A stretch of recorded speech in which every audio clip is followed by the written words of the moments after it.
मराठ्यांची धारातीर्थे भाग 5।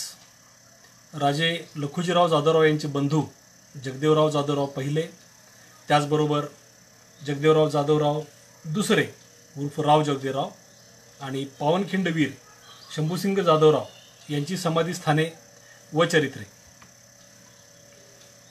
मराठ्यांची धारातीर्थे छत्रपती शिवरायांनी निर्माण केलेल्या मराठ्यांच्या स्वराज्याची स्थापना, संरक्षण, विस्तार व संवर्धन ह्या अद्वितीय कार्यात ज्या मराठी वीरांनी मुत्सद्यांनी प्राणांचीही पर्वा न करता आपले आयुष्य वाहिले, रणांगणात धारातीर्थी प्राणार्पण करून मराठ्यांच्या इतिहासात जे अजरामर झाले, अशा नररत्नांच्या समाधीस्थळांची छायाचित्रांसह व त्यांच्या चरित्रकार्यासह माहिती देणाऱ्या मराठ्यांची धारातीर्थे या मालिकेत आपले स्वागत आहे। ह्या आपल्या पराक्रमी पूर्वजांचे प्रत्यक्ष अस्थिकलश आत असलेली त्यांची समाधीस्थाने आपल्यासाठी अत्यंत पवित्र, मौल्यवान व महत्त्वाचे आहेत। आपण मराठी लोक कोणत्या ज्वलंत इतिहासाचे वारसदार आहोत याची जाणीव करून देणारी ही समाधीस्थाने आपल्या महाराष्ट्राची खरी शक्तिपीठे व प्रेरणास्थाने आहेत। आपल्या इतिहासाचा हा वारसा पुढील पिढीकडे नीट अवस्थेत माहितीसह सुपूर्द करण्यासाठी ह्या समाधीस्थळांचे जतन, जीर्णोद्धार, संरक्षण करणे हे आपले आद्य कर्तव्य आहे। ह्याच उद्देशाने ह्या मालिकेची व मराठ्यांची धारातीर्थे या ग्रंथाची निर्मिती झालेली आहे। आपल्या स्वराज्याच्या सर्व छत्रपतींसह सेनापती, मुत्सद्दी व ज्ञात अज्ञात सुमारे 300 मराठी वीरांची माहिती देणाऱ्या या मालिकेत अगदी सामान्य शेतकरी, कष्टकरी मावळ्यांसह 18 पगड जातीतील स्वराज्यवीरांचा समावेश आहे। ह्या वीरांची समाधीस्थाने कुठे आहेत, कशा अवस्थेत आहेत ह्याची माहिती देणारी ही छायाचित्रमय मालिका तुम्हा सर्व शिवभक्तांना आणि महाराष्ट्राभिमानी जनांना आवडेल अशी मला खात्री आहे। चला तर मग सुरू करूया मराठ्यांच्या धारातीर्थांची ही दर्शन यात्रा। नमस्कार, मी प्रवीण भोसले। मराठ्यांची धारातीर्थे भाग 5 मध्ये आपणा सर्व दर्शकांचं स्वागत आहे। आजच्या ह्या आपल्या 5व्या भागातील ज्या व्यक्ती आहेत त्यांची नावं आत्ताच आपण पहिल्या पेजवरती पाहिली। तर आपण लखुजीरावांचं चरित्र त्या आपल्या दुसऱ्या सेशनमध्ये लखुजीरावांचं एकंदर जीवनकार्य, चरित्र, त्यांचं समाधीस्थान ही सर्व माहिती आपण भाग 2 मध्ये घेतलेली आहे। ह्या लखुजीरावांचे जे बंधू होते त्यांचं नाव भेतोजीराव उर्फ जगदेवराव असे येतं। हे जगदेवराव उर्फ भेतोजीराव हे लखुजीरावांच्या बरोबरच असायचे। लखुजीरावांचा जन्म साधारण 1560 तर भेतोजीरावांचा 1562-63 असावा, कारण ते धाकटे बंधू होते। आणि सिंदखेड राजा हे यांचं मुख्य वास्तव्याचं ठिकाण लखुजीरावांचं झालं आणि भेतोजीराव हे लखुजीरावांच्या बरोबरच असल्यामुळं त्यांची कारकीर्द ही लखुजीरावांच्या बरोबरच घडत गेली त्यांच्या नेतृत्वाखाली।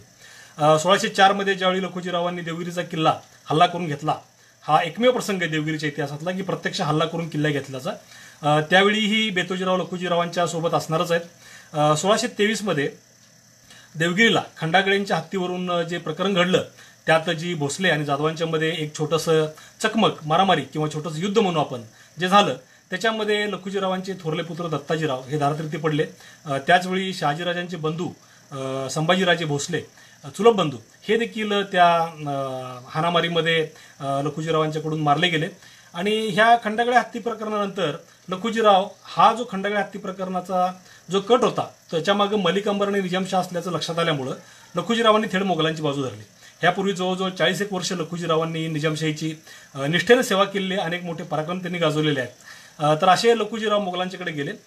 मोगलांनी आणि आदिलशहानं, विजापूरच्या आदिलशहानं संयुक्त स्वारी काढून निजामशाहीवरती आक्रमण केलं। त्यावेळी जी भातोडीची लढाई झाली, सुप्रसिद्ध लढाई भातोडीची, त्या लढाईमध्ये जगदेवराव हे आपले बंधू लखुजीरावांच्या बरोबरच होते।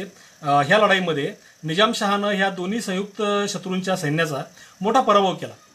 ह्या निजामशहाच्या विजयामध्ये शहाजीराजांचा आणि त्यांच्या बाकी बंधूंचा, शरीफजीराजे तर या लढाईमध्ये धारातीर्थी पडलेले आहेत, शहाजीराजांचे धाकटे बंधू, आणि त्याचबरोबर शहाजीराजांचे सर्व चुलत भाऊ ह्या भोसले बंधूंचा पराक्रम आणि त्यातल्या त्यात शहाजीराजांचा अत्यंत चमकून उठल्यामुळं मलिक अंबर हा शहाजीराजांचा मत्सर करायला लागला आणि शहाजीराजांना निजामशाही सोडून आदिलशाहीमध्ये ह्या मलिक अंबरच्या वागणुकीमुळे जावं लागलं। ज्यावेळी मलिक अंबर मरण पावला त्याच्या मागोमाग विजापूरचा आदिलशाह मरण पावला।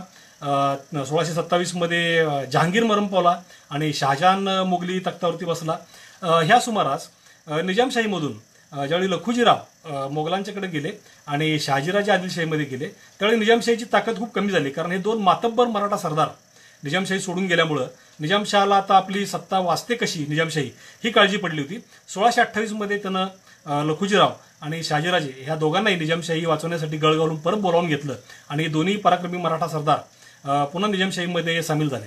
ह्यावेळी मोगलांच्या आक्रमणाची तयारी चालूच होती. त्याचबरोबर आदिलशाह देखील निजामशाहीच्या विरुद्ध आक्रमण करण्याच्या विचारात आणि तयारीमध्ये होता. अशा वेळी जे निजामशहानं एक अत्यंत मोठी घोडचूक केली आणि अत्यंत क्रूर कृत्य केलं ते म्हणजे लखुजीरावांना भर दरबारामध्ये दगा देऊन त्यानं जे मारलं त्यांची क्रूर हत्या केली देवगिरीच्या किल्ल्यामध्ये. 25 जुलै 1629ला ही जे लखुजीरावांची हत्या केली गेली त्यावेळी लखुजीरावांच्या बरोबर त्यांचे पुत्र राघोजीराव, अचलोजीराव हे तर मारले गेलेच, त्याचबरोबर दत्ताजीरावांचे पुत्र म्हणजे लखुजीरावांचे नातू हे देखील ह्या दगाफटक्याने केलेल्या क्रूर हत्येमध्ये लखुजीरावांच्या बरोबर मारले गेले. हे सर्व झालं त्यावेळी जगदेवराव, लखुजीरावांच्या पत्नी म्हाळसाई आणि लखुजीरावांचे पुत्र बहादूरजी जे बेतोजीरावांनी म्हणजे जगदेवरावांनी दत्तक घेतले होते हे सर्व खाली तळावरती होते. त्यांना ही बातमी कळताच ते तत्काळ तिथून निघून सिंदखेडला पोहोचले. नंतर लखुजीरावांची आणि इतर जाधववीरांची प्रेतं आणून अंत्यसंस्कार करून जगदेवरावांनी लखुजीरावांच्या समाधीचं बांधकाम चालायला लावलं. पण हा जो काही दगाफटका निजामशहानं केवळ संशयावरून लखुजीरावांना केला त्याची अत्यंत भयंकर चीड जगदेवरावांच्या मनामध्ये निर्माण झाली आणि त्यांनी लखुजीरावांच्या पुत्रांचे जे पुत्र होते, वाचलेलेही जे पुत्र होते बहादूरजी आणि इतर पुत्रांचे पुत्र म्हणजे नातू, ह्या सर्वांना एकत्र करून हे सर्व मोगलांना सामील झाले. मोगलांना सामील होण्यामध्ये ह्यांचा हेतू एकच होता जगदेवरावांचा, तो म्हणजे लखुजीरावांच्या हत्येचा बदला घ्यायचा. आणि लखुजीरावांच्या हत्येनंतर दुसरी गोष्ट म्हणजे शहाजीराजे जे परांडा भागात होते त्यांनी सरळ सरळ आपलं स्वातंत्र्य घोषित केलं आणि निजामशाहीची पण सरदारी ठोकरून लावली. आदिलशाहीच्याही विरोधात असं शहाजीराजांनी कोकणातला आणि जुन्नर शिवनेरी भागातला भाग ताब्यात घेऊन त्यांनी ह्या मोगल आणि आदिलशाह आणि त्याचबरोबर निजामशाह यांच्या विरुद्ध आपण स्वतंत्र व्हायचं हे ठरवूनच यांच्या विरुद्ध लढाई चालू केली. निजामशाहीमधले हे मोठे जाधव आणि भोसले हे दोन्ही सरदार निजामशाहीतून फुटून बाहेर पडल्यामुळं निजामशाही अक्षरशः खिळखिळी झाली आणि ह्या खिळखिळी झालेल्या निजामशाहीची अवस्था ओळखून शहाजहाननं आपला सरदार महाबत खान ह्याला जगदेवरावांच्या बरोबर दिलं आणि निजामशाहीच्या विरुद्ध ह्या महाबत खानाला जगदेवरावांच्या सोबत त्यानं रवाना केलं. 1632-33ला जगदेवरावांनी या महाबत खानाबरोबर देवगिरीच्या किल्ल्याला वेढा घातला. अर्थात हा किल्ला पूर्वी 1604 मध्ये लखुजीरावांनी जिंकला. त्यावेळी जगदेवराव त्या स्वारीत सामील असल्यामुळं ह्या किल्ल्याची भेदी माहिती होते आणि शिवाय तो त्यांच्या पूर्वजांचाच किल्ला. आणि ज्यावेळी हा अजिंक्य समजला जाणारा देवगिरी हा मोगलांच्या ताब्यामध्ये जो आला तो जगदेवरावांच्या कर्तबगारीमुळे आला. जगदेवरावांनी किल्ल्याच्या सुरुंगाच्या जागा दाखवल्या, गुप्त वाटा कुठं आहेत त्या सांगितलं, त्याचबरोबर किल्ल्याची नाकेबंदी कशी करायची आणि आत असलेल्या शत्रूला शरण कसं आणायचं ही सगळी योजना जगदेवरावांनी सांगितली. आणि जगदेवरावांच्या ह्याच कामगिरीमुळं ह्या महाबत खानाच्या आणि जगदेवरावांच्या मोगली सैन्याच्या वेड्यासमोर फत्तेखान जो वजीर होता आणि मुर्तजा निजामशाह दुसरा हा फत्तेखानानं मारला होता. त्यानंतरचा एक वारस त्यानं हाताशी धरून त्याला निजामशाह घोषित केलं होतं. तर हे संपूर्ण देवगिरी जो मोगलांच्या ताब्यामध्ये आला ते श्रेय पूर्णपणे जगदेवरावांच्या पराक्रमाचं आणि लखुजीरावांच्या हत्येचा बदला घेण्याची त्यांची जी भावना त्यांच्या मनामध्ये होती त्यामुळं हा देवगिरीचा विजय मोगलांना मिळवता आला. ह्याच विजयाचं जे कौतुक शहाजहाननं केलं. अर्थात जगदेवराव ज्यावेळी पहिल्यांदा सामील झाले त्याचवेळी शहाजहाननं त्यांना 5000 मनसबदारी दिली होती आणि ह्या देवगिरीच्या विजयानंतर त्यांना रुस्तुमराव ही पदवी देऊन लखुजीरावांची जी जागीर आणि त्यांचे जे काही महाल आणि परगणे होते ह्या सगळ्यांचा अधिकार म्हणजे ते वहिवाटण्याचा अधिकार हा सर्व त्यांना जगदेवरावांच्याकडे दिला. तर असे हे पराक्रमी जगदेवराव ज्यांच्या पराक्रमामुळे देवगिरी किल्ला पडला आणि त्याचवेळी खरं तर मूळ निजामशाही नष्ट झाली होती. कारण निजामशाही मोगलांच्या कैदेत आला, फत्तेखानालाही कैद केलं गेलं आणि यांना ग्वाल्हेरच्या किल्ल्यात डांबण्यात आलं आणि 125 वर्षाची निजामशाही अहमदनगरची निजामशाही जी नष्ट झाली त्याच्यामागं जगदेवरावांचा हा पराक्रम फार मोठा कारणीभूत ठरलेला आहे. एक मोठी निजामशाही, एक मोठी सुलतानी सत्ता महाराष्ट्रामधली ही जगदेवरावांच्या मुळं ह्या महाराष्ट्रातून नाहीशी झाली. त्याची पाळंमुळं सकट निजामशाही पूर्ण नष्ट झाली, तिचं अस्तित्व नामशेष झालं. तर हा असा जगदेवरावांचा पराक्रम. जगदेवराव ह्यानंतर दिल्लीला गेले आणि लगेचच त्याच वर्षी 1633 ह्याच वर्षी जगदेवरावांचा दिल्ली इथे निधन झालं. जणू काही जगदेवरावांचं हे जीवित कार्यच होतं, त्यांच्या हातून घडणारं हे जे कार्य होतं निजामशाहीचं पाडावाचं ते पूर्ण झाल्याच्या एका भावनेनं किंवा असं आपण म्हणू शकतो की त्यांचं जीवित कार्य पूर्ण झाल्याप्रमाणेच ते दिल्लीला निधन पावलेले आहेत. ह्या जगदेवरावांचे जे पुत्र होते, जगदेवरावांनी बहादूरजींना दत्तक घेतलं होतं लखुजीरावांच्या पुत्रांना, त्याचबरोबर त्यांना नंतर रुस्तुमराव हे पुत्र झाले आणि हे रुस्तुमराव, बहादूरजी आणि लखुजीरावांचे इतर वंशज यांच्यामध्ये जी पुढच्या काळामध्ये वाटणी झाली ती वाटणी शंकराजी मल्हार यांच्या मदतीने झालेली आहे. हे शंकराजी मल्हार छत्रपती राजाराम महाराजांच्या बरोबर जिंजीच्याही किल्ल्यामध्ये होते. त्यानंतर ज्यावेळी छत्रपती शाहू महाराजांनी म्हणजे संभाजीराजांच्या पुत्रांनी दिल्लीवरती स्वारी करून आपल्या मातोश्री त्याचबरोबर इतर कुटुंबीय ह्या सर्वांना जे मोगलांच्या कैदेतून त्यांच्याकडे ओलीस ठेवल्या किंवा ते येसुबाई महाराणी येसुबाई वगैरे ह्या सर्वांना आणण्यामध्ये महत्त्वाची भूमिका ही शंकराजी मल्हारांची, म्हणजे ह्यांच्या मध्यस्थीनं तो सगळा डाव शिजलेला आहे. म्हणजे जे सैन्य गेलं दिल्लीला, तिथं ज्या काही उलतापालती झाल्या, तर ह्या शंकराजी मल्हारांच्याकडून ही जगदेवरावांच्या पुत्रांची आणि लखुजीरावांच्या इतर पुत्रांची जी वाटणी झाली आहे ती शंकराजी मल्हारांच्याच मध्यस्थीनं झालेली आहे. आता मी जगदेवरावांच्या संबंधित चरित्राशी संबंधित काही छायाचित्र आपल्याला दाखवतो.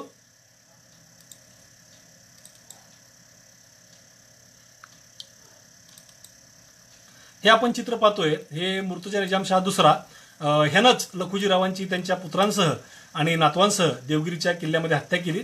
त्याचबरोबर देवगिरीचा किल्ला ज्याला पराभूत करून जगदेवरावांनी जिंकला तो फत्तेखान हा मलिक अंबरचा मुलगा, त्याची ही खुलताबाद येथे असलेली कबर आणि हा त्या फत्तेखानाच्या कबरीचा अंतर्भाग. एक ही कबर दिसते ही फत्तेखानाची आहे आणि त्याच्या शेजारी जी आहे ती त्याच्या आईची म्हणजे मलिक अंबरच्या पत्नीची समाधी आहे. पुढं जगदेवरावांनी सिंदखेड राजा इथं जे लखुजीरावांच्या टोलेजंग समाधीचं बांधकाम चालू केलं 1630ला, ती समाधी आपण पाहतोय. अर्थात त्याचं बांधकाम पुढचं काळामध्ये म्हणजे 1640च्या सुमारास हे पूर्ण झालं आणि ह्याच समाधीच्या अंतर्भागात आपल्याला दत्ताजीराव जे खंडागळे हत्ती प्रकरणात मारले गेले त्यांची समाधी दिसते. प्रदक्षिणा मार्गामध्ये आतल्या भागामध्ये या समाध्या आहेत. त्याचबरोबर ही अचलोजीरावांची समाधी आपण इथं पाहतोय. त्याचबरोबर पुढच्या कोपऱ्यामध्ये जी समाधी आहे ती रघोजीरावांची आहे. आतमध्ये प्रत्येक समाधीमध्ये आत शिवपिंड स्थापन केलेली आहे आणि ही लखोजीरावांचे नातू म्हणजे दत्ताजीरावांचे पुत्र यशवंतराव यांची समाधी.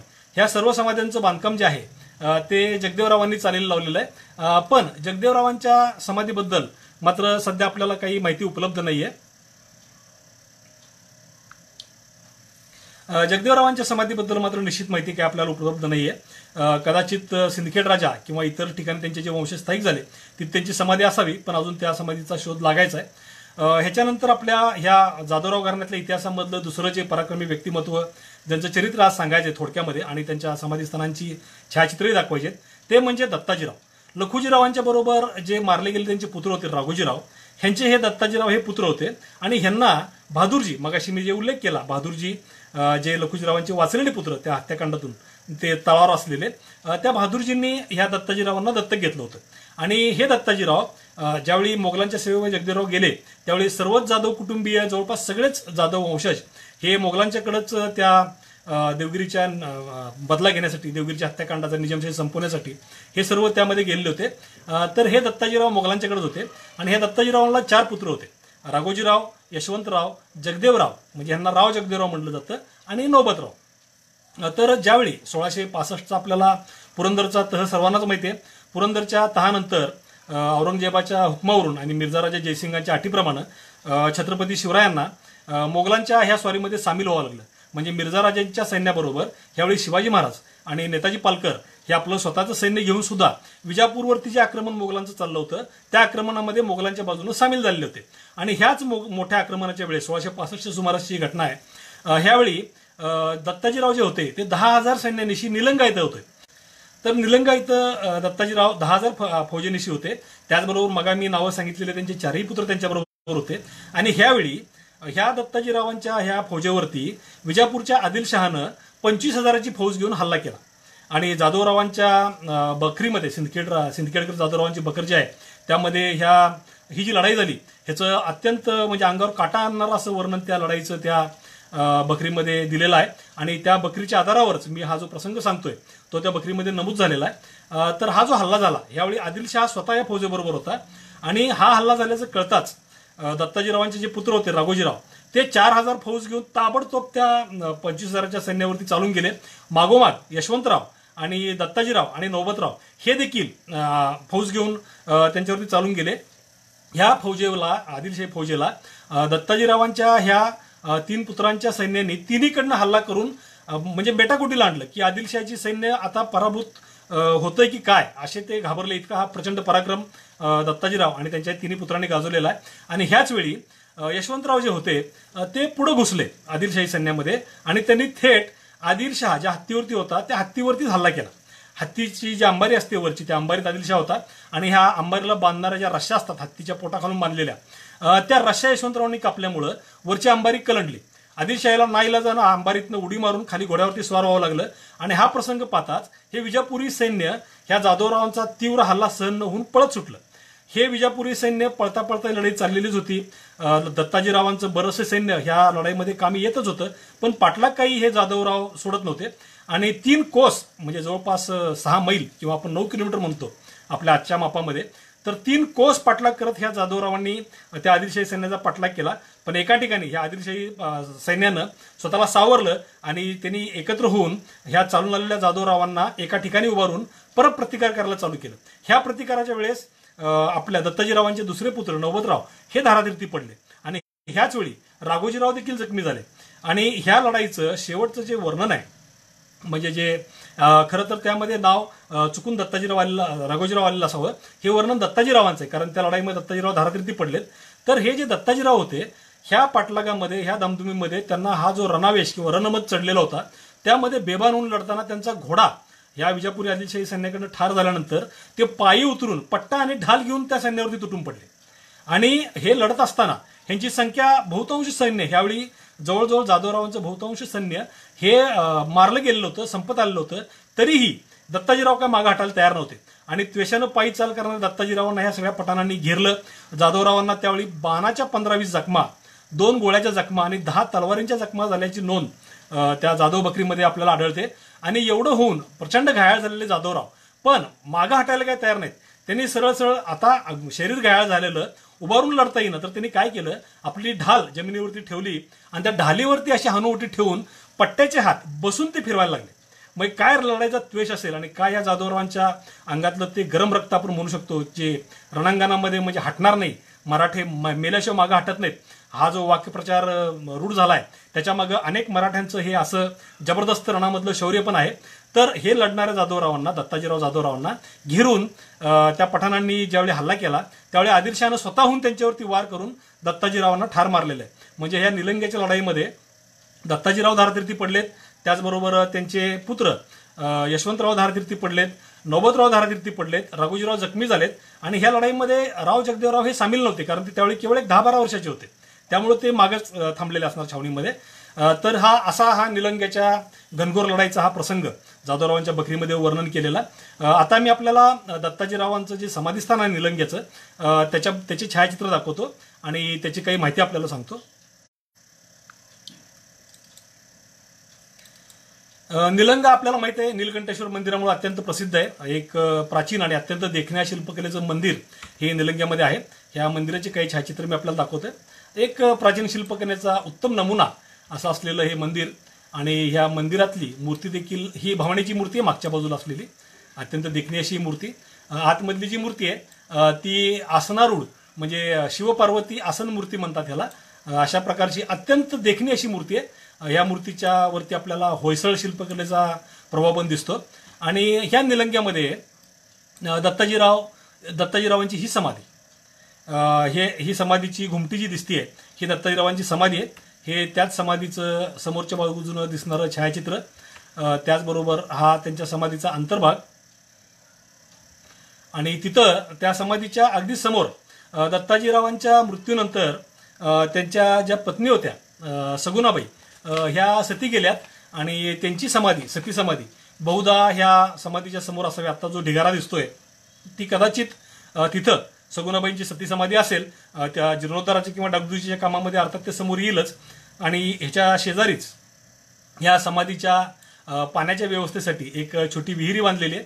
अर्थात हे सर्व जे आपण पाहतोय ते त्या काळच्या लढाईचं एक मराठा वीर जे धारातीर्थी पडले त्यांचं जे काही स्मारक आणि समाधी स्थान आहे त्याची छायाचित्र आपण इथं पाहतोय.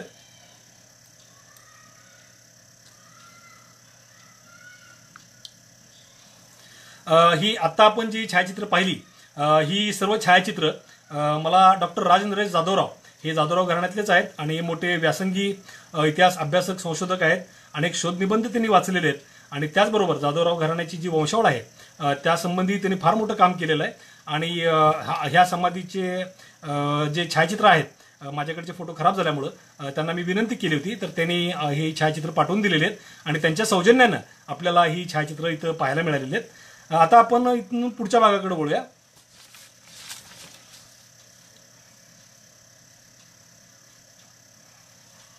आता आपल्याला दत्ताजीरावांचे जे वाचलेले पुत्र, जे पुढं ज्यांनी अत्यंत मोठा पराक्रम गाजवला, त्या राव जगदेवराव यांचं चरित्र आणि त्यांचं समाधीस्थान याची माहिती आपण पाहणार आहोत. 10-12 वर्षाचे जगदेवराव ज्यावेळी वयात आले, साधारण जे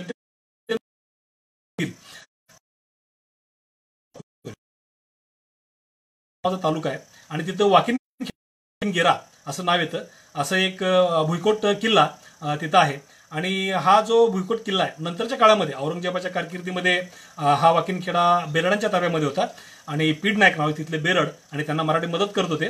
आणि अर्थात 1707 मधली जी औरंगजेबाची मृत्यू आहे त्याच्या अगोदरची त्याची शेवटची स्वारी म्हणजे ही 1705ची वाकिनखेड्याची स्वारी. पण त्याच्या अगोदर म्हणजे ह्या निलंग्याच्या लढाईनंतर ह्या राव जगदेवांनी आपल्याबरोबर 8000 फौज घेऊन मोगलांच्या तर्फेनं ह्या वाकिनखेड्याच्या किल्ल्यावरती हल्ला केला आणि तिथला त्यावेळी हा भाग सगळा विजापूरच्या आदिलशाहीमध्ये होता. तिथल्या आदिलशाही फौजेचा पराभव करून राव जगदेवरावांनी एवढ्या कोळ्या वयात 16-17 वर्षाच्या वयामध्ये हा वाकिनखेड्याचा किल्ला जिंकून घेतला.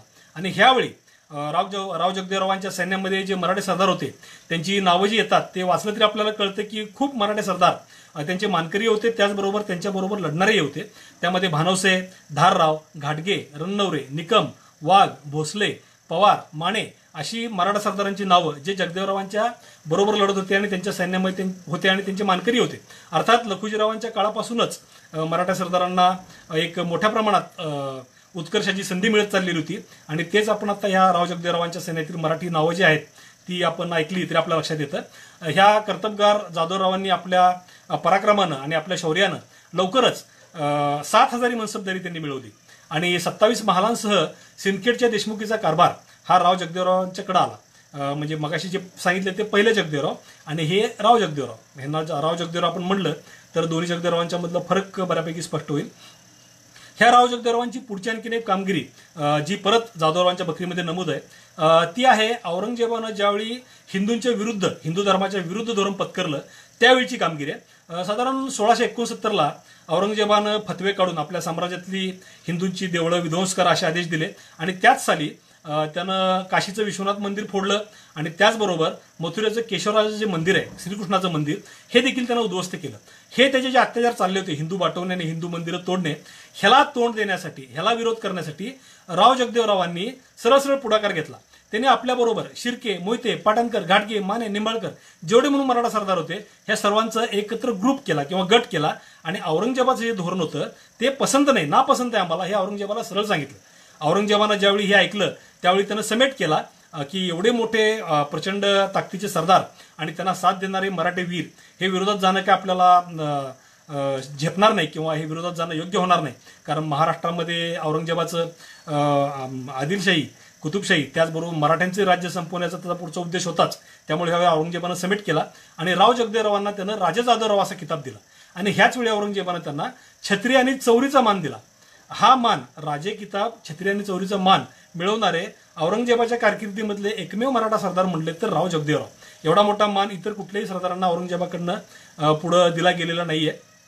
तर असे हे राव जगदेवराव की जिथं पटणार नाही तिथं बेधडक विरोध करायला तयार असणारे राव जगदेवराव.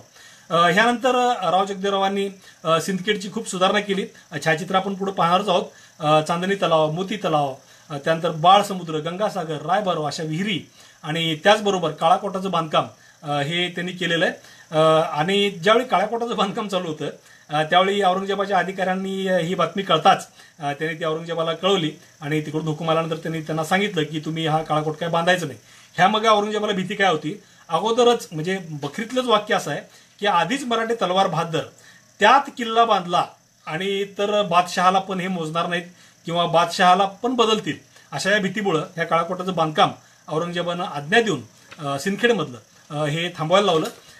राव जगदेवरावांचं जे वर्णन येतंय त्यामध्ये भीमसेन सक्सेना हा जो औरंगजेबाच्या मुघली फौजेवर असायचा तो मुन्शी म्हणून काम करायचा. अनेक वेगवेगळ्या अधिकार पदावर त्यानं काम केलं. त्यानं तारिकी दिलकुशा ह्या नावाचा ग्रंथही लिहिलाय आणि मराठ्यांच्या इतिहासाचं मोगलांच्या बाजूनं जो काही इतिहास आहे ते सांगणारं महत्वाचं साधन असं त्या भीमसेन सक्सेनाच्या ग्रंथाला मानलं जातं. तर हा भीमसेन सक्सेना 1668 मध्ये ह्या राव जगदेवांना प्रत्यक्ष भेटला होता आणि त्याची त्यांच्याशी मैत्री झाली होती आणि त्यानं वर्णन केलंय राव जगदेवरावांचं की दिसायला अत्यंत देखणे आणि सालस असे राव जगदेवराव. म्हणजे प्रत्यक्ष दर्शी व्यक्तीच्या मुखातूनच आपल्याला राव जगदेवरावांचं व्यक्तिमत्व कळतंय.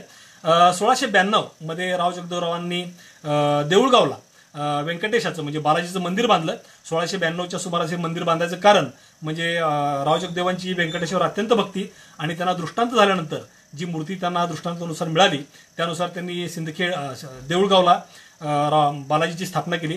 त्याचबरोबर सिंदखेडलाही त्यांनी मंदिर बांधलं. आणि ह्या ज्या काही राव जगदेवरावांचं जे काही चरित्रामधनं आपल्याला दिसतंय त्याप्रमाणे ते इतक्या मोठ्या इतमामानं राहत होते की जणू काही त्यांची दिनचर्या पाहिली तर एखाद्या राजाची दिनचर्या असावी तशी त्यांची दिनचर्या. म्हणजे पाटे उठणं, त्यानंतरचं ध्यान धारणा, पूजा, दरबारी कामकाज, त्यानंतर सैन्याची पाहणी, गुप्तहेरांशी बोलणं, त्यानंतर विद्वानांचा सत्कार करणं, त्यानंतर संध्याकाळी खलबतं करणं आणि हे जे काही त्यांचं वर्णन आहे त्यावरून राव जगदेवराव किती तोलदार सरदार होते हे आपल्याला कळतं. साधारण 20 लाखांचा खजिना राव जगदेवरावांच्याकडे होता आणि त्यांनी आपल्या पदरची मानकरी मंडळी आणि इतर मराठी सरदार यांना जवळपास 40 लाख रुपये हे मदती दाखल दिले होते. म्हणजे ते एक प्रकारे कर्जाऊ म्हणू शकतो आपण. म्हणजे आपल्या मराठी लोकांचं उत्कर्ष साधण्यासाठी राव जगदेवराव किती तत्पर आणि सतत जागरूक असायचे ते ह्या त्यांच्या खजिन्याच्या आणि त्यांनी दिलेल्या कर्जाऊ रकमांच्या मोठ्या आकड्यांच्या वरून आपल्या ध्यानात येतं. राव जगदेवरावांना 3 पत्नी होत्या, दुर्गाबाई, सुलाबाई आणि तुळजाई. आणि त्यांना 4 पुत्रही होते, मानसिंगराव, राघोजीराव, यशवंतराव आणि दत्ताजीराव. हे जे राघोजीराव होते यांच्या कन्या अंबिकाबाई ह्या छत्रपती राजाराम महाराजांच्या पत्नी म्हणजे शिवाजी महाराजांचे धाकटे पुत्र. आणि त्याचबरोबर जाधवराव घराण्यातले मानसिंगराव जे होते पुढच्या पिढीमधले त्यांच्या कन्या अंबिकाबाई ह्या छत्रपती शाहू महाराज म्हणजे संभाजीराजांचे पुत्र ह्यांना दिले होते. म्हणजे किती जवळचे भोसले आणि जाधवांचे नातेसंबंध मागचे पूर्वीच्याही काळात होते आणि नंतरच्याही काळात राहिले हे आपल्याला इथं दिसतंय. आणि हे जे राव जगदेवरावांचे ते 1724 च्या साखरखेडल्याच्या लढाईत दारातीर्थी पडले. ही लढाई झाली निजाम विरुद्ध मोगल आणि निजाम ह्यावेळी हैदराबादचा निजाम ह्यावेळी आपलं राज्य स्थिर करण्याच्या प्रयत्नात होता. साखरखेड्याच्या लढाईत निजामाला विजय मिळाल्यामुळं निजामाला इथं हैदराबादला आपलं स्वतंत्र सल्तनत स्थापन करता आणि स्वतंत्र संस्थान निर्माण करता आलं. ह्या लढाईमध्ये पेशवे पहिले बाजीराव हे निजामाच्या बाजूने होते आणि हे रघुजीराव जे होते म्हणजे राव जगदेवरावांचे पुत्र हे मोगलांच्या बाजूने लढत होते. ह्या लढाईमध्ये राघोजीराव मोगलांच्याकडनं लढताना साखरखेड्याला त्या लढाईमध्ये ते धारातीर्थी पडलेले आहेत. राव जगदेवरावांच्या जे आता मगाशी आपण जे समाध्यांचं निलंग्याच्या पाहिलं त्या राव जगदेवरावांनीच बांधलेले असणार. त्याचबरोबर त्यांनी आपली राणी तुळजाई आवडत्या राणी असं त्यांचा उल्लेख येतो. त्यांची समाधी देऊळगाव राजाला बांधलेली आहे आणि त्या समाधीच्या व्यवस्थेसाठी विहिरी वगैरे बांधलेल्या आहेत. आणि त्याचबरोबर देऊळगावचं बालाजी संस्थान ही पूर्णपणे त्यांनीच निर्मिती केली आहे. आणि ह्या राव जगदेवरावांचा मृत्यू 1699 मध्ये ब्रह्मपुरीच्या छावणीमध्ये झाला. औरंगजेब ज्यावेळी महाराष्ट्रामध्ये आला मराठ्यांच्या विरुद्ध लढत होता त्यावेळी 1699ला त्याची छावणी त्या सुमारास ब्रह्मपुरी जवळ एक गडी औरंगजेबानं बांधली होती. मासनूरची गडी म्हणून त्याला ओळखलं जातं. आणि मासनूर आणि ब्रह्मपुरी हे शेजारीच गाव आहेत. तर ब्रह्मपुरीला ह्या राव जगदेवरावांचा 1699 मध्ये निधन झालंय. आणि हे ब्रह्मपुरी गाव आणि त्याची समाधीस्थानं ही छायाचित्र आणि इतरही राव जगदेवरावांशी संबंधित छायाचित्र आता दाखवणं योग्य होईल. तर ती छायाचित्र मी आपल्याला दाखवतो.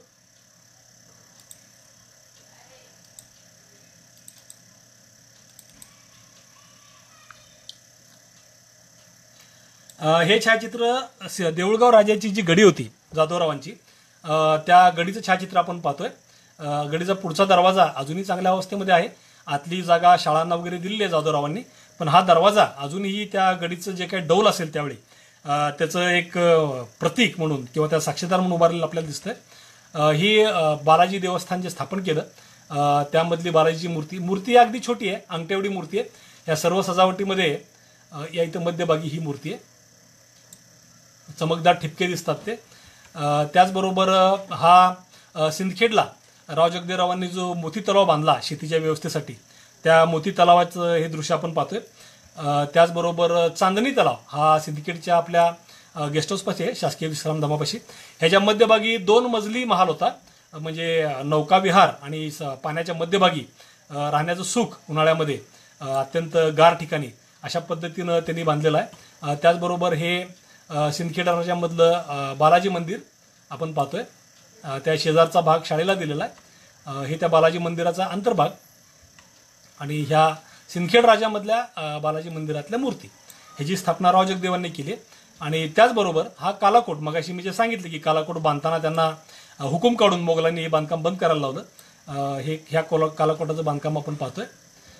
आणि ही मगाशी मी सांगितलेली राणी तुळजाभवानीची देऊळगाव राजामधली समाधी अत्यंत देखणं बांधकाम, म्हणजे दगडामध्ये एवढं सुबक आणि सुंदर बांधकाम केलेलं आहे की आपण पाहतच राहायला पाहिजे. म्हणजे मिनाराच्या पोटामध्ये खालचे सपोर्टिंग मिनार जे दिसतात ते सुद्धा किती देखणेत आपण पाहू शकतोय. अत्यंत देखणं असं हे बांधकाम त्यावेळच्या शैलीप्रमाणे बांधलेलं.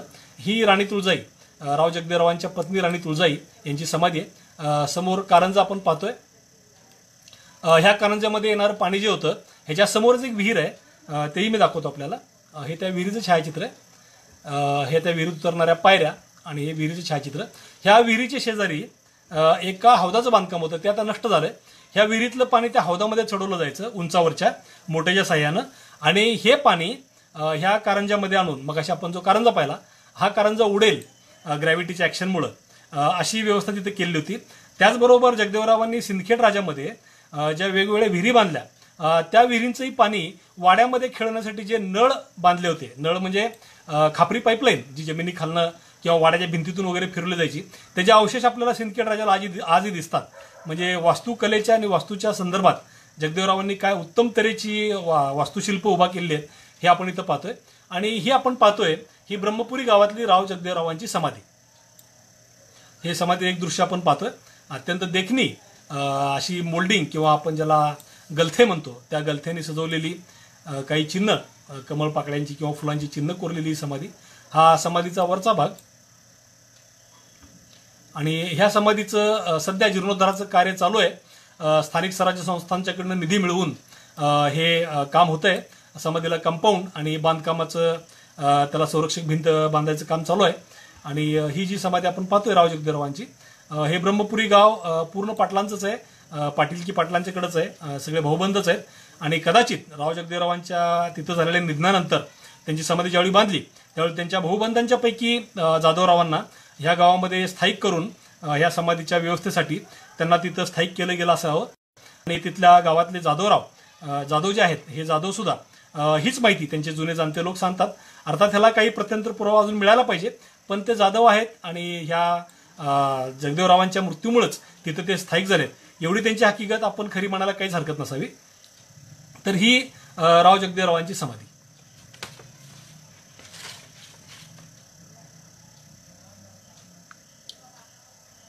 आता ह्याच्या पुढं जे व्यक्तिमत्व आपल्याला जाणून घ्यायचंय ते म्हणजे जाधवराय दख्खनी किंवा ह्यांचं नाव ठाकूरजी जाधवराव. आता हे ठाकूरजी जाधवराव म्हणजे दत्ताजीरावांचे जे पुत्र यशवंतराव मारले गेले, पहिले पुत्र लखुजीरावांच्या बरोबरच मारले गेले, म्हणजे लखुजीरावांचे ते नातू होते. ह्या यशवंतराव हे पहिले पुत्र आणि ठाकूरजी हे दत्ताजीरावांचे पुत्र. म्हणजे नंतर ज्यावेळी शहाजीराजे म्हणजे निजामशाही ज्यावेळी नष्ट झाली त्यावेळी शहाजीराजांनी आदिलशाहीमध्ये सरदारकी पत्करली आणि त्याच वेळी हे ठाकूरजी हे आदिलशाहीमध्ये सामील झाले. आणि ह्याच वेळी शहाजीराजांचे जे चुलत बंधू होते खेळजीराजे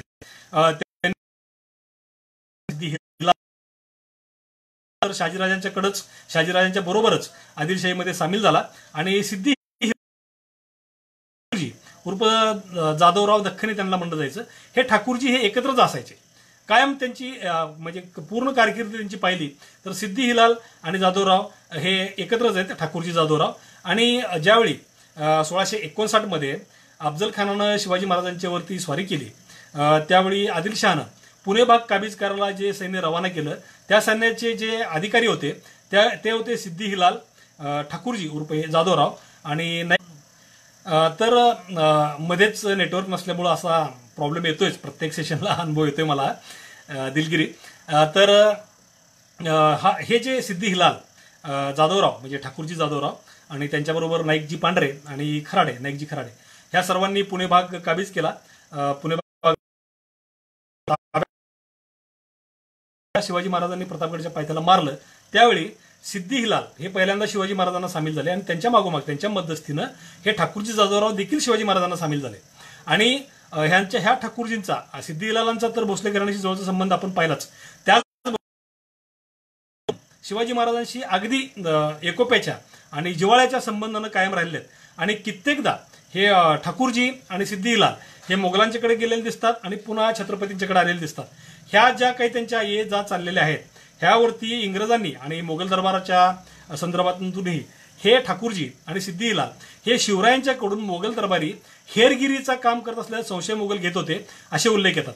हे ज्यावेळी अफजल खानाच्या मृत्यूनंतर सिद्धिलाल आणि ठाकूरजी जाधवराव हे शिवाजी महाराजांना सामील झाले आणि त्यानंतर शिवाजी महाराजांनी जी पन्हाळा मोहीम काढली त्यावेळी कोल्हापूरला जी लढाई झाली, अफजल खानाचा मुलगा फाजल खान हा पुन्हा फौज घेऊन महाराजांच्या विरुद्ध चालून आला. ह्या फौजेचा जबरदस्त पराभव कोल्हापूरपाशी झाला. त्या फौजेमध्ये ह्या जाधवरावांनी खूप मोठा पराक्रम गाजवल्याची नोंद शिवभारतामध्ये म्हणजे अस्सल साधन म्हणलं जातं शिवाजी महाराजांच्या चरित्राचं त्यामध्ये देखील हा उल्लेख आलेला आहे. आणि त्यानंतर बहुधा 1665चा जो पुरंदरचा तह झाला त्यावेळी सिद्धिलाल आणि जाधवराव ठाकूरजी जाधवराव हे मोगलांना सामील झालेले असावे. ह्या मागे अर्थातच शिवाजी महाराजांच्या चाली आपल्याला दिसतात की आपल्या जवळच्या व्यक्ती काहीतरी कुणाच्या तरी मध्यस्थीनं मोगलांच्याकडे कशा जातील आणि त्यांच्या दरबारच्या बातम्या आपल्याला कशा कळतील, हेरगिरी कशी करता येईल अशा अंदाजानं शिवाजी महाराजांच्या हे पण योजना चालूच असायच्या. तर 1665च्या पुरंदरच्या त्यानंतर बहुतेक हे गेलेले असावेत मोगलांच्याकडे ठाकूरजी आणि सिद्धिलाल. आणि जुलै 1672 1665ला पुरंदरचा तह झाला. त्यानंतर शिवाजी महाराजांना औरंगजेबानं कैद केलं, आग्र्याहून महाराज सुटून आले. त्यानंतर एक 4-5 वर्ष महाराजांनी विश्रांती घेतली आणि 1670ला मोगलांच्या विरुद्ध जबरदस्त मोहीम उघडली. ते पुरंदरच्या तहात दिलेला जो मुलूक आणि किल्ले ते तर काबीज करायचा सपाटा लावलाच, त्याचबरोबर मोगलांचा खास त्यांच्या अंमलाखालचा भाग जो नाशिक भागला ह्या भागामध्ये शिवाजी महाराजांनी प्रतापराव गुजर, सेनापती प्रतापराव गुजर आणि मोरोपंत पिंगळे पेशवे यांच्या नेतृत्वाखाली मोठमोठ्या फौजा पाठवून तिकडचेही किल्ले काबीज करायला चालू केलं. त्याच तडाख्यामध्ये साल्हेर किल्ला हा अत्यंत बळकट किल्ला महाराजांनी काबीज केला. आणि ह्यावेळी जाधवराव हे नाशिकच्या ठाण्यावर होते ठाकूरजी आणि सिद्धिलाल हे वणीदिंडूरच्या ठाण्यावर होते.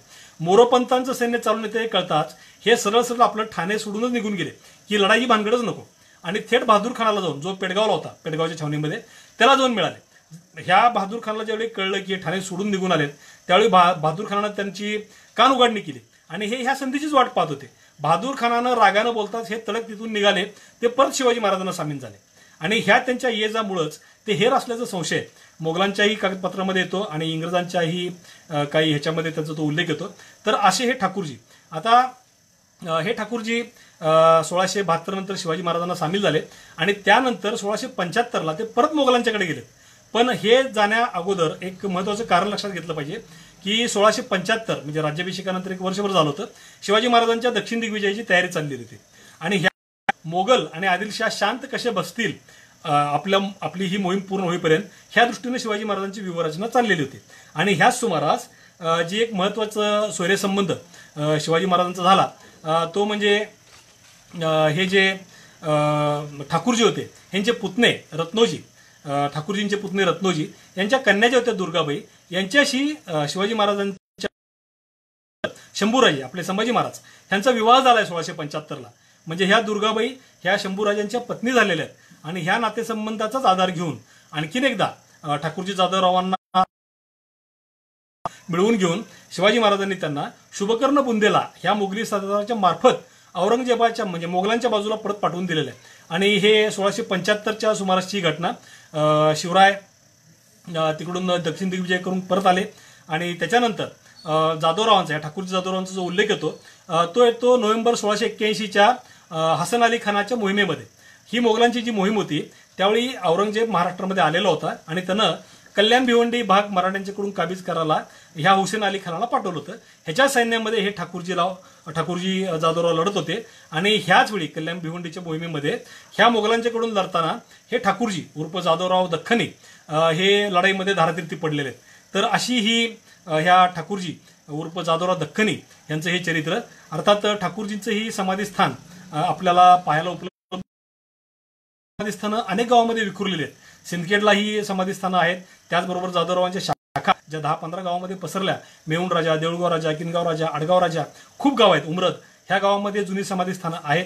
पण पुरावा नसल्यामुळं आपण त्यातली ही समाधी ह्याच व्यक्तीची असं सांगू शकत नाही. आज ना उद्या पुरावानिशी ते सिद्ध होईलच आणि ह्या पराक्रमी जाधवरावांची समाधीस्थानं आपल्याला पाहायला मिळतील आणि त्यांच्या स्मृतीला वंदन करायला आपल्याला एक त्या समाधीस्थळ आपल्याला उपलब्ध होईल अशी आशा करूया. तर इथंपर्यंत आपण हे जे पाहिलं त्याची काही छायाचित्र आपल्याला दाखवायची आहेत का हे मी एकदा चेक करतो.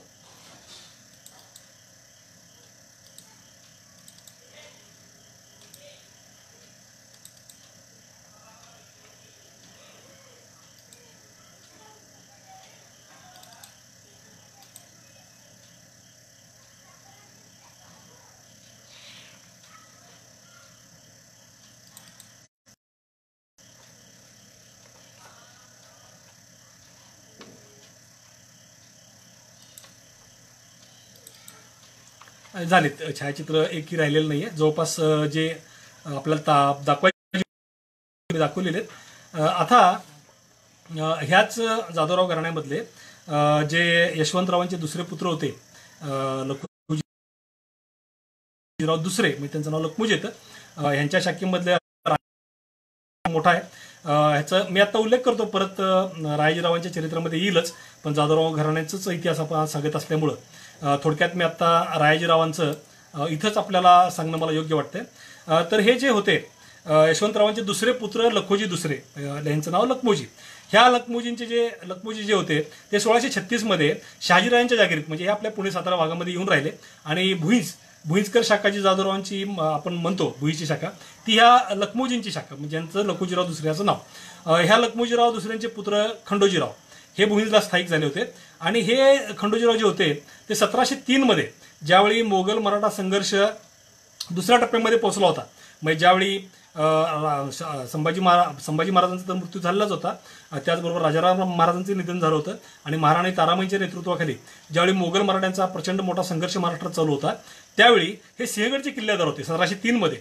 आणि सिंहगडच्या किल्लेदारीवर असतानाच पण ह्यांचा मृत्यूची तारीख येते 12 मार्च 1703.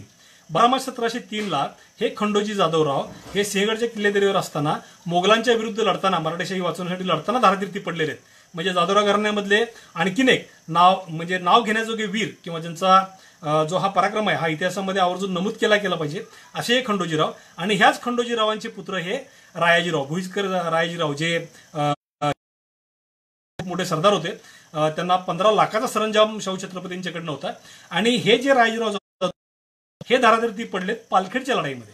ही पालखेडची लढाई झाली हैदराबादचा निजाम विरुद्ध मराठे. ज्यावेळी ह्या पालखेडच्या लढाईत मराठ्यांनी त्या निजामाला कोंडलं, बाजीराव पेशवे ह्या लढाईचं नेतृत्व करत होते. त्यावेळी हा कोंडीत पकडलेला निजाम हा त्या कोंडीतून एका बाजूने सुटतोय असं दिसतात हे रायाजीराव आपल्या सैन्याची तुकडी घेऊन त्या निजामाच्या वरती धावून गेले. आणि त्या निजामाला त्या कोंडीतनं सुटूच दिलं नाही त्यांनी. पण ही जी रणधुमाळी झाली त्यामध्ये हे रायाजीराव जाधवराव धारातीर्थी पडले. तर आता मी आपल्याला रायाजीराव जाधवरावांच्या समाधीची छायाचित्र दाखवतो. ही भुईंजमधली रायाजीराव जाधवरावांची समाधी. अत्यंत देखणं असं शिल्पकाम आहे, म्हणजे एक औरच प्रकारचं बांधकाम आणि दगडी काम यामध्ये आपल्याला दिसतंय. चारीकडे 4 मिनार आहेत, वर घुमट आहे, आणि समोरच्या बाजूचं डेकोरेशन एकंदर आपण पाहू शकतो. समाधीच्या खालचा जो चौथरा आहे तो सुद्धा अत्यंत चांगल्या पद्धतीनं सजवलेला गेलेला आहे. हे समाधीचा अंतर्भाग, रायाजीरावांच्या समाधीचा अंतर्भाग पाहतोय आपण. आणि इथं मागं ही जी मूर्ती आहे ही दंपती शिल्प आहे, हे म्हणजे पती आणि पत्नी असं. इथं हे हातामध्ये ढाल आणि तलवार घेतलेले रायाजीराव, आणि शेजारी पत्नींची मूर्ती कोरले. ह्याचा अर्थ रायाजीरावांच्या पत्नी ह्या त्यांच्याबरोबर सती गेलेल्या असाव्यात. त्याचबरोबर जाधवरावांचे भुईंजमधले वाडे आपण पाहतोय. हा भैयासाहेबांचा वाडा आहे. हा वाड्याचा अंतर्भाग आपण पाहतोय. आणि ही रायाजीरावांची समाधी भुईंजमधली.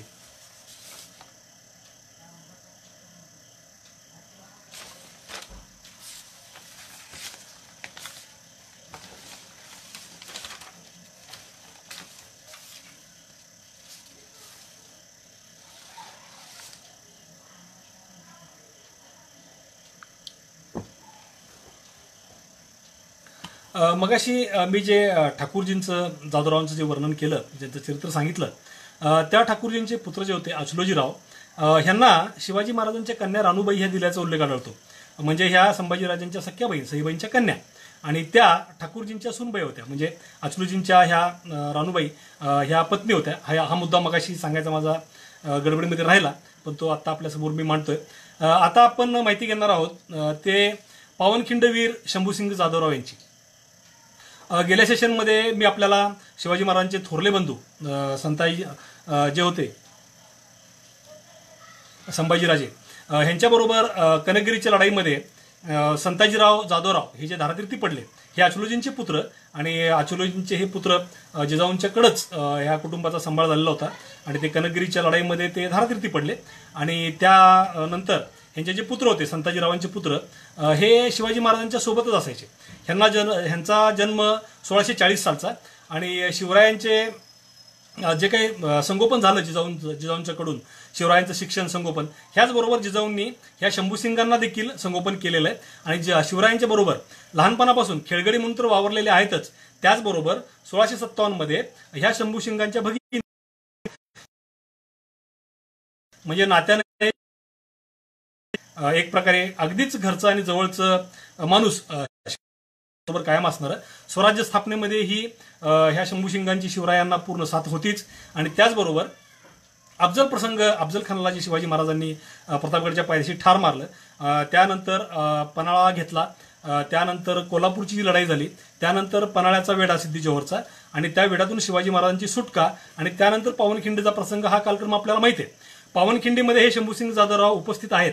ह्याचा अर्थ अफजल प्रसंगापासून जे सैन्य महाराजांच्या बरोबर होतं, अफजल खानला मारल्यानंतर जी मोहीम निघाली त्या मोहिमेमधले सैन्य कोल्हापूरच्या लढाईत होतं, तेच सैन्य महाराजांच्या बरोबर पन्हाळ्याच्या वेढ्यात होतं. पन्हाळ्यामधून सुटताना हीच मंडळी महाराजांच्या बरोबर होती आणि पावनखिंडीमध्ये हीच मंडळी महाराजांच्या बरोबर लढलेत. ह्याचा अर्थ असा होतो की शंभूसिंग जाधवराव हे प्रतापगडच्या त्या युद्धामध्ये अफजल खानाला मारल्यानंतर आदिलशाही फौजेचा जो सपाटून पराभव मराठ्यांनी केला, प्रचंड पराभव केला, त्या पराभवामध्ये शंभूसिंग जाधवराव निश्चित शिवाजी महाराजांच्या बरोबर होते आणि त्या सैन्याकडून ते लढलेले आहेत. त्याचबरोबर पन्हाळा घेतला, पन्हाळ्या शेजारी झालेली कोल्हापूरची लढाई मगाशी मी सांगितली फाजलखानाच्या विरुद्धची, त्यामध्येही शंभूसिंग होते. त्यानंतर पन्हाळ्याच्या वेढ्यात महाराजांच्या बरोबर जे काही सगळेजण अडकले त्यामध्ये शंभूसिंग जाधवराव होते. महत्वाचं म्हणजे ह्यावेळी महाराजांच्या बरोबर बांदलांचे 600 बांदलांचे वीर ही मोठी तुकडी महाराजांच्या बरोबर होती आणि ज्यावेळी पन्हाळ्यावरून निष्ठून जाऊन विशाळगडला जायचं, पन्हाळ्याच्या वेढ्यातून निष्ठून जायचं हे ठरलं, त्यावेळी ह्या वेढ्यातून निसटताना, पन्हाळ्यावरून निसटताना महाराजांनी आपल्याबरोबर जे सैनिक निवडले ते बांदलांचे होते. म्हणजे बांदलांची तुकडी महाराजांनी बरोबर घेतली आणि ह्या बांदलांच्या तुकडीबरोबरच महाराजांचे मेवणे शंभूसिंग जाधवरावही होते. त्याचबरोबर बांदलांचे दिवाण बाजीप्रभू देशपांडे हे देखील या सैन्याबरोबर होते. हे महाराज पन्हाळ्यावरून निसटले 12 जुलै 1660च्या रात्री आणि त्यानंतर ते निसटल्याची चाहूल लागताच त्यांच्या पाठलागावरती सिद्धी जोहरनं आपला जो मुलगा सिद्धी मसूद, मुलगा नाही जावई, त्याला महाराजांच्या पाठीवरती घोडदळ घेऊन रवाना केलं. महाराजांनी त्यांचे हे बांदलवीर आणि शंभूसिंग हे सगळे पायी जात होते, त्यामुळे या घोडदळानं त्यांना जवळपास पावनखिंडीच्या आसपास गाठलं. त्यावेळी रायाजीराव बांदल हे छत्रपती शिवाजी महाराजांच्या बरोबर 300 सैन्य घेऊन महाराजांच्या बरोबर विशाळगडचा वेढा फोडून विशाळगडावरती जायला निघाले आणि राहिलेले 300 बांदलवीर हे शंभूसिंग जाधवराव आणि बांदलांचे दिवाण बाजीप्रभू देशपांडे ह्यांच्याबरोबर पावनखिंडीमध्ये ह्या शत्रूला, त्याचं नाव त्यावेळी घोडखिंड होतं, त्या घोडखिंडीमध्ये ह्या सर्व सैन्याला, मसूदच्या चालवलेल्या सैन्याला अडवण्यासाठी त्या घोडखिंडीमध्ये ठाम उभा राहिले. आता हे तोपर्यंत 13 जुलैचा दिवस उजाडलेला होता. सिद्धी मसूदचे एकामागून एक हल्ले ह्या मराठ्यांच्या छोट्याशा 300 मावळ्यांच्या, 300 बांदलवीरांच्या तुकडीवरती होऊ लागले. ह्यावेळी शंभूसिंग हे आघाडीला लढत होते. म्हणजे पहिला मारा थोपवायचं जे काम होतं ते शंभूसिंगांच्याकडे होतं आणि हे हल्ले थोपवतानाच, हे हल्ले प्रतिकार करून त्या सिद्धी मसूदच्या सैन्याला माघार घ्यायला भाग पडत असतानाच शंभूसिंग जाधवराव हे पावनखिंडीमध्ये धारातीर्थी पडलेले आहेत. म्हणजे पावनखिंडीमध्ये शिवाजी महाराजांना सुखरूप विशाळगडावर जाण्यासाठी, त्यांचा जीव बचावण्यासाठी जे वीर मारले गेले, बांदलवीरही मारले गेले, त्यामध्ये नामवंत जे नाव येतं ते पहिले वीर येतात ते हे शंभूसिंग जाधवराव. हे शिवाजी महाराजांचे सख्खे मेवणे आणि पुढच्या काळामध्ये मराठ्यांच्या इतिहासात प्रसिद्ध झालेले सेनापती धनाजी जाधवराव यांचे हे पिताजी आहेत आणि ह्यांचे वडील संताजीराव शिवाजी महाराजांच्या थोरल्या बंधूंची लढताना, त्यांना वाचवताना कनकगिरीच्या लढाईत मारले गेले असे शंभूसिंग जाधवराव. आणि ही जी हकीकत जाधवरावांच्या कैफियतीमध्ये नमूद आहे त्यामध्ये असं प्रत्यक्ष नमूद केलेलं आहे की पहिले जे हल्ले थोपवले गेले मसूदच्या सैन्याला आघाडीला, म्हणजे पावनखिंडीच्या लढाईच्या तोंडाला हे शंभूसिंग जाधवराव होते, ते पहिल्यांदा धारातीर्थी पडले. आणि त्यानंतर सिद्धी मसूदच्या फौजेला विरोध शेवटपर्यंत जो केला तो बाजीप्रभू देशपांडे हे बांदलांचे दिवाण आणि इतर बांदलवीर यांनी म्हणजे महाराज गडावरती पोहोचेपर्यंत शेवटपर्यंत खिंड लढवायचं पुढचं काम हे बाजीप्रभू देशपांडे आणि इतर बांधलेली वीरांनी केलंय. अर्थात त्या सर्वांचाच पराक्रम आपल्याला सर्वांना सारखाच पूज्य आहे, पण लढाईमध्ये ज्या काही घटना घडल्या त्याची जाधवराव कैफीतून मिळणाऱ्या माहितीमुळं आपल्यासमोर शंभूसिंग जाधवराव हे जे पराक्रमी वीर पावनखिंडीमध्ये धारातीर्थी पडले, पावनखिंड वीर, त्यांचं चरित्र आपल्याला त्या जाधवरावांच्या कैफियतीमधून वाचायला मिळतं आणि त्याच माध्यमातून मी आपल्यासमोर मांडतोय. तर असे हे शंभूसिंग जाधवराव. तर आता आपण पावनखिंडीची काही छायाचित्र पाहूया.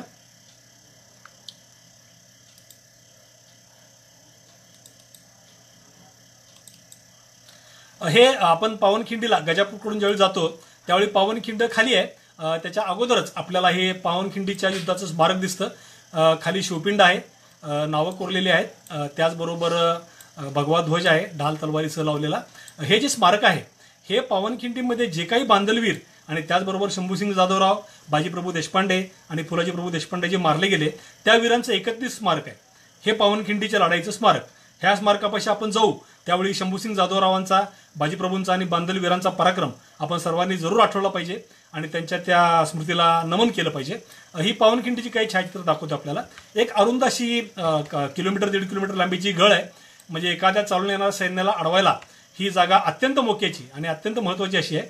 आणि त्याचबरोबर सध्या आधुनिक काळामध्ये ह्या पावनखिंडीच्या परिसरामध्ये हा परिसर दिसण्यासाठी महाराष्ट्र शासनाकडून इथं एक टेहळणी बुरुज दगडी बांधकाम करून जास्तीत जास्त शिवकालीन रूप द्यायचा प्रयत्न केला आहे आणि वरती भगवा ध्वज कायम फडकत असतोच. तर हे जे आहे हे आधुनिक काळातलं ह्या सर्व पावनखिंड वीरांचं, शंभूसिंग जाधवराव, बाजीप्रभू देशपांडे आणि बांधलवीर यांचं हे स्मारक म्हणायला हवं. तर असं हे ह्यांचं स्मारक स्थान आपण आता इथं पाहतोय.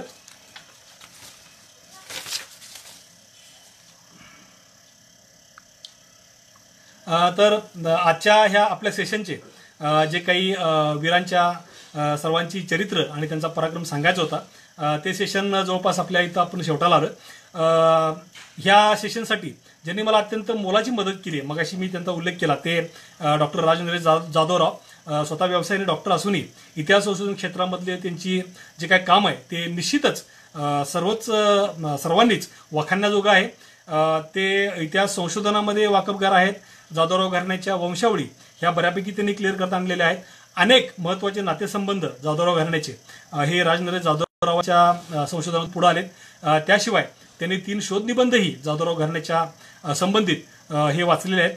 आणि दुर्गाबाई ह्या संभाजीराजांच्या पत्नी, त्यांची मूळ माहिती ही त्यांनी शोधून काढलेली आहे. ह्या दुर्गाबाईंचा थोडक्यात इतिहास सांगायला गेलं तर 1688ला पन्हाळ्यावरती दुर्गाबाई साहेब असताना जो भेद करून पन्हाळ्यावरती जो भेद झाला त्या भेदामुळं ह्या दुर्गाबाई साहेब मोगलांच्या कैदेमध्ये पडल्या आणि संभाजीराजांच्या मृत्यूनंतर ज्यावेळी बाल शाहूराजे आणि संभाजीराजांच्या पत्नी महाराणी येसुबाई ह्या मोगलांच्या कैदेमध्ये पडल्या, त्यांच्याबरोबरच ह्या दुर्गाबाई साहेबांना एक कैद भोगावी लागली आणि ह्या मुक्त झाल्या त्या थेट 1719 मध्ये.